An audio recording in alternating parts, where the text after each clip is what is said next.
আনন্দ মিশ্ৰই কিয় চাকৰিৰ পৰা পদত্যাগ কৰিলে? কথাটো শুনি আচলতে দুখো লাগিছে, কাৰণ এনেকুৱা এজন ভাল IPS বিষয়া হয়তো আমি আকৌ নেপাবও পাৰোঁ। তেওঁ কিহৰ বাবে পদত্যাগ কৰিলে আৰু কিবা তাৰ আঁৰত নিশ্চয় কথা আছে নেকি? নমস্কাৰ বন্ধু বান্ধৱীসকল, মই মৰমী। মোৰ ইউটিউব চেনেলটোলৈ আপোনালোক সকলোলৈকে স্বাগতম জনালোঁ। হয়, আমি যোৱাকালি হঠাৎ এটা খবৰ পাই বৰ দুখিত হৈ আছোঁ। আমাৰ গোলাঘাটৰ ৰাইজেও তেওঁক আমাৰ গোলাঘাটত ISP হিচাপে বিচাৰিছিলে। মই তেওঁৰ ভিডিঅ'সমূহৰ তলত প্ৰায় কমেণ্টবিলাক পাওঁ। আনন্দ মিশ্ৰ ছাৰক আমাৰ গোলাঘাটত এবাৰ অহাটো সকলোৱে কামনা কৰিছিলে, কিন্তু সেই আশাটো আমাৰ পূৰণ নহ'ল, কাৰণ তেওঁ ইতিমধ্যে চাকৰিৰ পৰা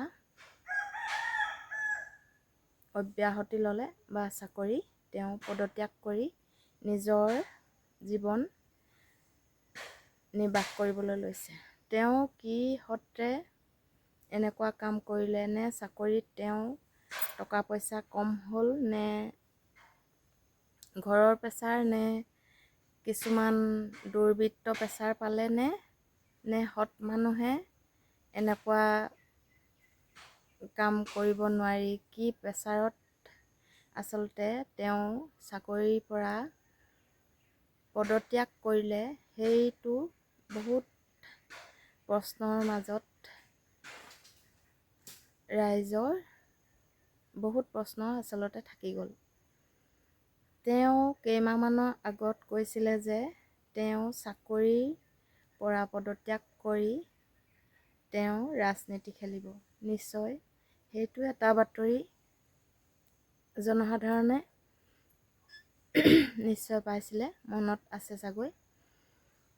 আৰু এতিয়া মই তাকে ক'বলৈ গৈছোঁ, তেওঁ ৰাজনীতিত কিয় জড়িত হ'বলৈ গৈছে? বিজেপি চৰকাৰে কৰা দুৰ্নীতিৰ বিৰুদ্ধে তেওঁ মাত মাতিবলৈ গৈছে, নে তেওঁ সুস্থ সবল এখন সমাজ গঢ় দি ৰাজনীতি গঢ়িবলৈ গৈছে? তাৰো বহুত প্ৰশ্ন জনসাধাৰণলৈ ৰৈ গৈছে। কাৰণ এজন SP বিষয়াই এনেকৈ পদত্যাগ কৰিলে আচলতে কি বুলি ক'বলৈ ভাষা নাই। যি নেকি আজি নৱপ্ৰজন্মই পঢ়ি শুনি চাকৰিৰ কাৰণে হাবাথুৰি খাই ফুৰে, আৰু কিছু লোকে আচলতে নাপায়েই। চাকৰিটো পোৱাৰ যোগ্যতা হৈও কিছু লোকে নাপায়, আৰু তেওঁ চাকৰি পোৱাৰ পাছতো কেনেকৈ পদত্যাগ কৰি নিজৰ ঘৰ সংসাৰৰ লগত জীৱন নিৰ্বাহ কৰিম বুলি কৈছে, আৰু দেউতাকক বা পৰিয়ালক সময় দিম, এনেকৈ কিছু কথা সংবাদ মাধ্যমৰ আগত তেওঁ বাদ দিছে। আচলতে সেইটো কথা নহয়। তেওঁ আচলতে কি ভাবি পদত্যাগ কৰিলে সেইটো তেওঁৰ পাৰ্চনেল কথা, তাত আমাৰ মাত মতা বা কোৱা কোনো অধিকাৰ নাই। কিন্তু তেওঁ হয়তো কিছু প্ৰেছাৰো পাব পাৰে, আমাৰ নিজৰ মনৰ মনোভাৱ। কিছু ভাল কাম কৰা লোকৰ আচলতে বহুত এসাইজৰ পৰা ধৰি বহুত ভয় ভাবুকি কিবা ইত্যাদি আহি পৰে। সেয়েহে আমি বহুত দেখি আছোঁ, কিন্তু তেওঁ দুৰ্নীতি কৰিব নোৱাৰে বাবে তেওঁ চাগে চাকৰিৰ পৰা পদত্যাগ কৰিবলৈ বাধ্য হৈছে। কাৰণ পুলিচ প্ৰশাসনৰ মানুহো বহু মিছা কথাত জড়িত হৈ আছে। এতিয়া সমাজৰ লোকে দেখি আছে, শুনি আছে, কাৰণ 2-3 দিনৰ আগত তিতাবৰত এজন নিৰ্দোষী ল'ৰাক আত্মহত্যা কৰিবলৈও বাধ্য কৰাইছে পুলিচ প্ৰশাসনে। আৰু জোনমণি কাণ্ড নিজেই SI বিষয়া আছিল। আৰু বহুত এনেকুৱা ঘটনা আচলতে ঘটি গৈছে। যিসকলে মিছা মাত মাতিব নোৱাৰে তেওঁলোকে আচলতে এনেকুৱা ক্ষেত্ৰত খাপ খাব নোৱাৰে। সেয়েহে চাগে তেওঁ এডজাষ্ট হ'ব নোৱাৰিলে বুলি মই ভাবোঁ। কাৰণ যিটো নেকি তিতাবৰৰ ঘটনা, সেই ঘটনাটোত সম্পূৰ্ণ নিৰ্দোষী ল'ৰাজনক তেওঁলোকে দোষী সজাই ইমানেই মাৰপিট কৰিলে। কৃষক মুক্তি সংগ্ৰাম সমিতি সম্পাদকজনে স্পষ্টকৈ কৈ দিছে যে ইমানেই মাৰপিট কৰিলে তেওঁৰ গাত কোনো দোষ নাছিল। কাৰণ তেওঁলোকে প্ৰমাণটো পোৱা নাছিল।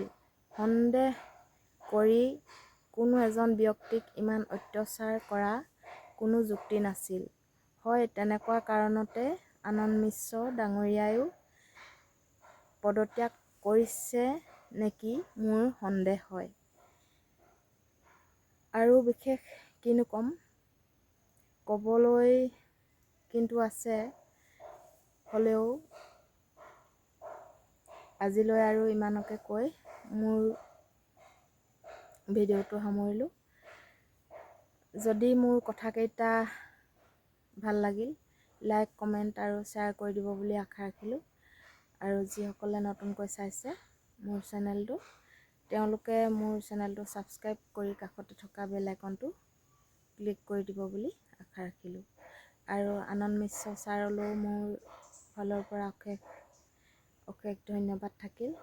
তেওঁ কি ইচ্ছাৰে পদত্যাগ কৰিছে সেইটো তেওঁ জানিব।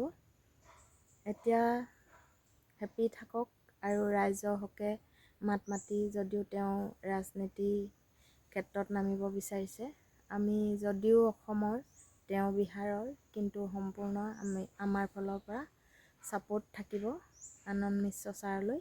মোৰ ফালৰ পৰা ইমানেকৈ মই আজি ভিডিঅ'টো সামৰিলোঁ। ধন্যবাদ।